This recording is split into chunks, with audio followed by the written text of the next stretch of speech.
In 1998, Abbott Laboratories pulled their HIV drug, ritonavir, from the market after a stable polymorph suddenly began precipitating out of the dosing solutions.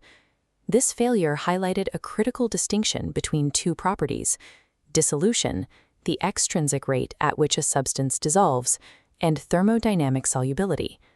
While dissolution can be altered by grinding particles or changing surface properties, thermodynamic solubility is an intrinsic material property. It represents the maximum amount of the most stable crystalline form that can remain in solution at equilibrium. A drug in a metastable state might show a temporary higher apparent solubility. However, the system eventually seeks its lowest energy state. Thermodynamic equilibrium dictates that the most stable crystal form will dominate over time, forcing excess drug to precipitate. Regardless of a molecule's potency against a disease, a drug that cannot dissolve in human fluids never reaches its target. To the patient, a solid crystal trapped in the gut is therapeutically useless. This United States pharmacopoeia table quantifies solubility by the parts of solvent required to dissolve one part of solute. For exact metrics, molarity defines moles of solute per liter of solution, while molality measures moles per kilogram of solvent. Other expressions like normality track gram equivalents per liter, while mole fraction provides the ratio of one component's moles to the total moles of the entire mixture. These units define the capacity of a solution. An unsaturated solution holds less than its equilibrium solubility, while a saturated solution has reached its maximum capacity. Under specific conditions, a solution can become supersaturated, holding more dissolved material than normal circumstances allow, making it inherently unstable.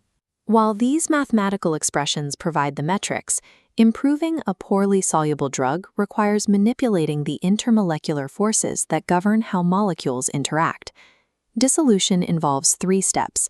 A solute detaches from the bulk. Solvent molecules break bonds to create a vacant cavity. Finally, the solute is entrapped. This overcomes lattice energy. As solvent surrounds the drug, stabilizing interactions release solvation energy, driven by increasing system entropy. These interactions follow the principle of like dissolves like. Polar solvents like water use hydrogen bonds to dissolve polar solutes, while nonpolar solvents like benzene rely on van der Waals forces to dissolve fats and oils. These equations allow for the prediction of miscibility. The Hildebrand solubility parameter measures the square root of cohesive energy density, while the Hansen parameters break that energy down into specific dispersion, dipolar, and hydrogen bonding forces. Formulators use several physical levers to alter these interactions, including changes in temperature, changes in pressure, adjusting particle size, and the pH of the solution. In this context, achieving solubility is an act of thermodynamic manipulation, matching the energy of the drug molecule with the specific energy of its environment.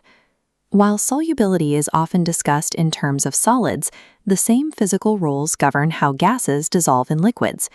This equilibrium, described by Henry's law, is what allows oxygen to dissolve into the bloodstream.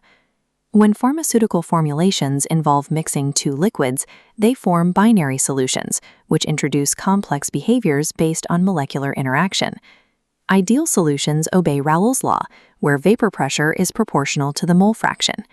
However, most formulations form real solutions with unequal molecular forces.